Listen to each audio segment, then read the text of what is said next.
Los países nórdicos normalmente van unos pasitos por delante en todos estos temas, ¿no? Tú hablas de Finlandia, que es un sitio que siempre se ha utilizado, ¿no? Como el ejemplo, el modelo educativo a imitar. Juraría que en Suecia y con los influencers también hay muchas restricciones y están mucho detrás de ellos. Yo creo que, por ejemplo, los influencers, cuando alcanzas un número determinado de seguidores, no te permiten utilizar filtros. No sé bien cómo lo hacen, pero me parece magnífico. Claro. O sea, no te permiten usar los filtros de Instagram, ponerte la cara, ponerte más guapo, etcétera. ¿Qué es lo que hacen en Finlandia a este respecto? ¿Qué los hace tan dignos de ser imitados? Mira, lo primero, Finlandia no es un milagro. Aunque yo en el libro puedo decir el milagro finlandés, pero es una figura retórica. Finlandia no es un milagro. Finlandia es curioso. ¿Cuánto tiempo tenemos para hablar de esto? Tenemos tanto. Venga, pues entonces hablemos con tranquilidad. Muy bien. A ver, Finlandia es una coyuntura muy especial y hay que entenderlo como lo que es. Un país de pocos habitantes comparados con España, más en la órbita portuguesa que en la órbita española, pero además con un sitio geográfico muy, muy específico y muy concreto. Finlandia en el año 91, toda su economía dependía sí o sí de la Unión Soviética. Toda su economía. O sea, ellos, la madera que cortaban, el vodka que hacían, los cultivos, los pocos cultivos que tienen, apenas tienen cultivo, ¿no? Pero la industria, la poca pesquera que tenían, todo se lo vendían a la Unión Soviética. Cuando cae la Unión Soviética, pues ellos pierden a quién venderle sus cosas. Además, Finlandia en ese momento tenía muy serios problemas sociales. Solemos decir que Finlandia es uno de los países con la tasa de suicidio más alta del mundo. Pues no es verdad. Esto no es cierto. De hecho, cualquier país oriental ahora mismo de estos que están tan en auge, Corea, Japón, tiene las tasas mucho más altas que Finlandia. Islandia es, ¿no? Creo. Y aún así, créeme que sí, Islandia tiene una tasa alta, pero aún así... El mayor consumo antidepresivo, seguro. Sí, Islandia. Eso sí, pero es que el tío vive en Islandia, tú también, ¿sabes? Yeah. Al final, ¿qué es lo que sucede? Que seguimos manejando lugares comunes de hace 40 años, pero ya no es verdad. También tenían una de las tasas más altas de violencia doméstica, de violencia machista. Sí. Finlandia tenía un problema muy serio de violencia machista y, bueno, una serie de problemas sociales muy propios de esa ubicación, ¿no? Y también muy condicionados por el clima, etcétera. Bueno, a lo que voy. Cuando Finlandia pierde su único comprador de producción, de toda su industria productiva, se tienen que replantear seriamente qué van a hacer en el futuro, o sea, cómo van a sobrevivir. Y esto es súper interesante. Esto es una bofetada con la mano bien abierta a un montón de sistemas políticos que hoy en día están demostrando que están tosiendo, que están en crisis, ¿no? ¿Qué hacen los finlandeses? Bueno, se reúnen, esto pasa en el año 94, ya cuando han tragado tasas de paro muy altas. Para ellos una tasa de paro muy alta es el 17%, bastante alejado de las peores tasas españolas. Para ellos su peor tasa de paro en la historia fue el 17%, que fue en ese momento histórico.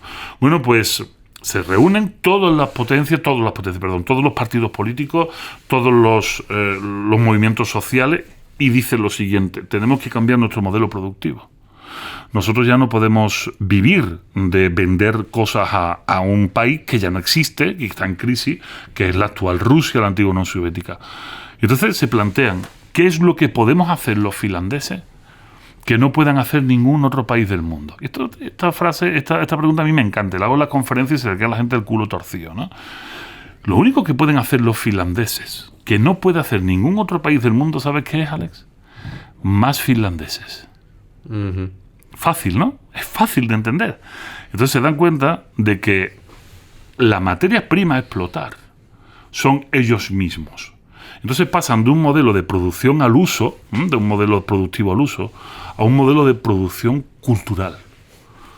Formemos a los finlandeses hasta el punto que lo que vendamos sean nuestras ideas y nuestro potencial de desarrollo. Esto es lo que tenemos que hacer. ¿Y para eso qué hacemos? Bueno, pues empiezan a buscar cuáles son los modelos pedagógicos exitosos en la historia. No lo inventan, ¿eh? Ellos no inventan nada. Esto me lo decía un amigo muy querido mío, Enrique Dufo, un profesor de México, de la UNAM. Me decía, Vico, en educación, cuando algo funciona, no se replica, no se hace algo similar. Se copia. O sea, cópialo, no te comas la cabeza, cópialo. Tendrás que tropicalizar alguna cosa, pero tío, cópialo. Si esto funciona, lo copias, ¿no? Y entonces, ¿qué hicieron los finlandeses? Bueno, pues empezaron a darse cuenta de cuáles eran los modelos que a lo largo de la historia habían funcionado. Y lo primero que se dieron cuenta fue lo siguiente: la figura del maestro hay que potenciarla.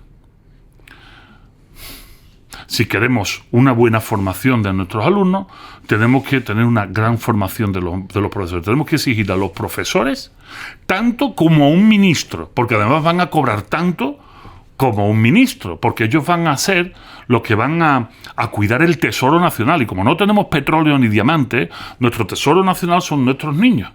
Entonces tenemos que tener a los mejor formados. Esto es interesantísimo cuando ves que un profesor de matemáticas en Finlandia, para ser un buen profesor de matemáticas, no solo valoran sus conocimientos de matemáticas, dicen, bueno, y aparte de esto, ¿qué haces? No, pues toco el laúd. Uy, nos encanta. A ver, toca el laúd o recito Shakespeare. Están buscando constantemente que haya algo complementario a su disciplina. Su disciplina científica, algo humanista. Si es humanista, algo científico, algo artístico. O sea, fíjate qué nivel, ¿eh? Bueno, pues desarrollan eso. Y después dicen, a ver, ¿qué queremos? ¿Una Finlandia a 2 o 3 velocidades o a una sola velocidad? Potente, pues a una sola velocidad. Toda la educación pública. Hay un porcentaje muy pequeño de la educación finlandesa que es privada, que es un mínimo porcentaje que tienen que dejar para los hijos de los diplomáticos que viven en Finlandia, diplomáticos de otros países, que el modelo finlandés no es apto para sus hijos porque no se lo van a convalidar cuando pase su estancia diplomática. Por lo tanto, tiene que haber un colegio y ese sí es privado. El resto es público y además, ¿qué hicieron con los colegios? Situarlos estratégicamente entre distritos y barrios con diferencias sociales económicas. O sea, un barrio rico limita con un barrio pobre, pues el colegio va en medio. ¿Y a qué colegio puedo mandar a mi hijo? Al que te toca por distrito. ¿Y cómo sé yo cuál es mejor o peor? No lo sabes. Porque las actas de los rendimientos de los colegios no son públicas. No puedes saberlo. Por lo tanto, tienes que confiar en el colegio que lo vas a mandar es el mejor. Y además todos son estándares. Todos están estandarizados. Los colegios son básicamente muy parecidos físicamente. Todo está muy... Y por lo tanto, abarataron mucho el coste de producción y desarrollo de los colegios, así también como las estructuras internas de los colegios. Y se dieron cuenta de que los niños, desde la edad institucionalizable, el año de edad o los 6 meses de edad, hasta la entrada en primaria, lo que había que hacer es fundamentalmente que jugaran. Y además que jugaran los unos con los otros. Y además con las características de que unos de un barrio rico jugaban con niños de un barrio pobre. ¿Por qué? Porque a la postre, cuando estos niños ya cada uno hicieran sus carreras profesionales, iban a ser amigos. Y entonces iba a haber un reparto de capital. Porque como tú bien sabes, si tú llevas a tu colegio, el colegio más caro de Madrid, te vas a juntar con la gente que tiene más dinero para poder pagar la brutalidad que cuesta ese colegio. Y al final es muy posible que tu hijo o tus hijos acaben emparentados con esa gente, tanto como si son amigos, como si al final acaban juntándose, teniendo hijos, después divorciándose, lo que tú quieras, ¿no? O sea, y por lo tanto, el capital queda en las mismas manos y el capital implica poder. Por lo tanto, estás cronificando una situación social. Si tú haces lo contrario, si tú los mezclas, al final puede haber un reparto. No significa que se reparta el dinero. Esto no es una idea comunista. Finlandia no es comunista. Porque ahora me escuchan y dicen comunista, bolchevique, bolivariano, pro-iraní. Y dentro de un rato me llevarán facha, ¿no? No, mire usted. No, esto es sentido común. Porque lo que se busca es el bien común del país. No el bien común de unos cuantos del país, sino el bien común del país. Así que los niños entraron en primaria y en infantil. E infantil dura en Finlandia hasta los 7 años, no hasta los 6. Uno de los problemas de los diplomáticos. Tu hijo ya no se adapta. ¿Y por qué hasta los 7? Para mantener la infancia el máximo tiempo posible. ¿Y qué hacen en esa edad? Jugar, tío. Pero jugar de la mano de maestros, que igual que te permiten que te subas en el árbol, te explican qué son las ramas, qué son las raíces, qué es la savia, qué son las hojas, qué es un árbol de hoja perenne, un árbol de hoja caduca, que es curioso, ¿no? O sea, te van enseñando con el juego. ¿Sabes quién te explica esto? Te lo explica Aristóteles. Ellos no inventaron nada. Dice Aristóteles, explica las cosas, haz que conozcan mediante el juego. Porque el conocimiento que se adquiere mediante el juego, o la diversión que dice Platón, su maestro, el conocimiento que se adquiere mediante el juego siempre permanece.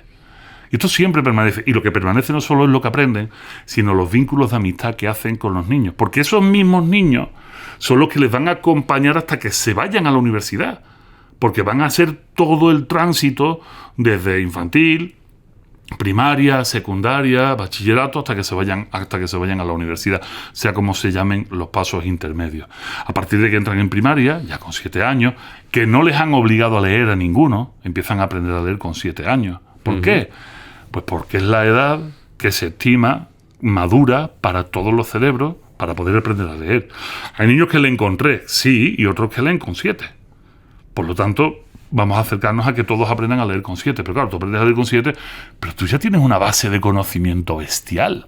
Y a ti ya te están educando de manera bilingüe, porque no hay finlandés que solo hable finlandés, ¿eh? O sea, en estos países hablar finlandés es una miseria humana, porque no puedes salir de Finlandia, tienes que aprender un idioma mucho más mayoritario. Todos hablan inglés y finlandés, y después otros idiomas, ¿no? Y a partir de ahí, durante la primaria, no se dan tantas horas de clase como se dan aquí.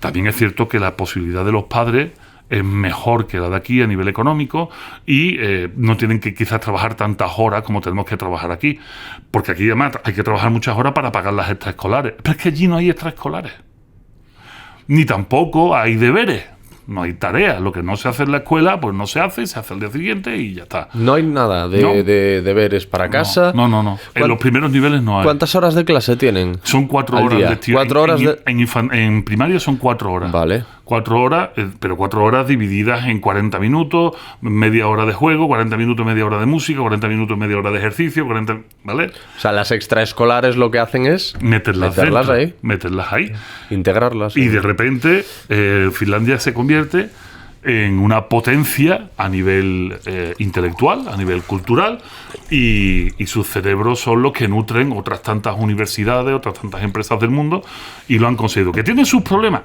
Claro que lo tienen. ¿Sabes cuál es el problema? Mira, el problema... Ahora vamos a decir lo feo de Finlandia, ¿vale? Claro. Para que no crean que soy un pro finlandés. Yo no he ido a Finlandia todavía. Porque me quieren invitar, voy con mucho gusto, pero por ahora no he ido. El problema de Finlandia es que se le está olvidando a la sociedad que gracias a un pacto de Estado que hicieron en el año 94 están como están ahora. El ser humano es muy desagradecido porque tenemos una memoria muy corta. Y si no potenciamos nuestra memoria, si no actualizamos nuestra memoria, se nos olvidan las cosas. A ver...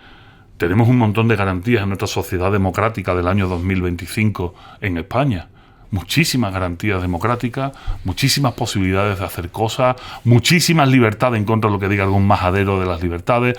Pero se nos está olvidando que eso se ha conseguido gracias al trabajo, a la lucha, a echarle muchos huevos, muchas horas, a corretear delante de grises, como dirían los abuelos, ¿no? A muchas situaciones que han requerido mucho esfuerzo. Esto se olvida.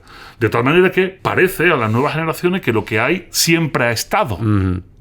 Por lo tanto, si yo quiero ser rebelde, tendré que oponerme a lo que hay. Y si lo que hay son garantías democráticas, participación, diálogo, búsqueda de consenso social, y yo quiero ser un punky, pues me voy para el otro lado. Y al lado que me estoy yendo, como estamos viendo, por ejemplo, ahora, es a los extremismos. Y a los extremismos, además, que no le rían las gracias al modelo, al status quo, sino al extremista que se considera antisistema. Y resulta que ahora antisistema no es ser punky de izquierdas o comunista o anarquista. Ahora, para ser antisistema tiene que ser de derecha extrema. Esos son los antisistemas. Por eso hay tanto flujo de jóvenes que están yendo ahí, pero por una cuestión vital. Porque el joven decía, de esto lo decía Allende, Salvador Allende, en 1971-72, en Guadalajara, en México, dijo: ser joven y no ser revolucionario es una contradicción hasta biológica. Y ahí tenemos el ejemplo. ¿Qué pasa con Finlandia? Volvemos, no se me va. Porque en Finlandia la gente se le está olvidando.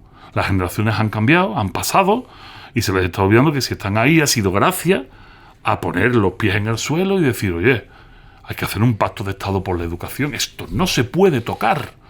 Hay que entender que el futuro de Finlandia son nuestros jóvenes y lo que hagamos con ellos. Ellos son las joyas de la corona.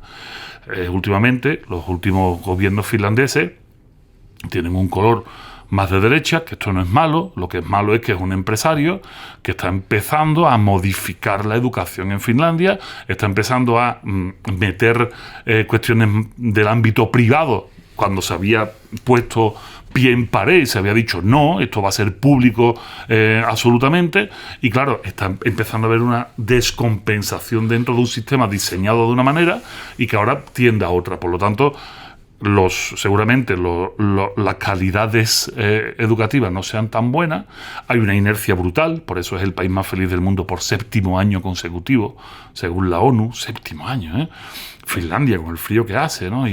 ¿Qué se come en Finlandia, tío? No tengo ni puta idea, pero jamón seguro que no, ¿sabes? Seguro que no se come jamón. Y habrá otras cosas, ¿no? Arenque, no sé. Pero esta deriva puede ir a más.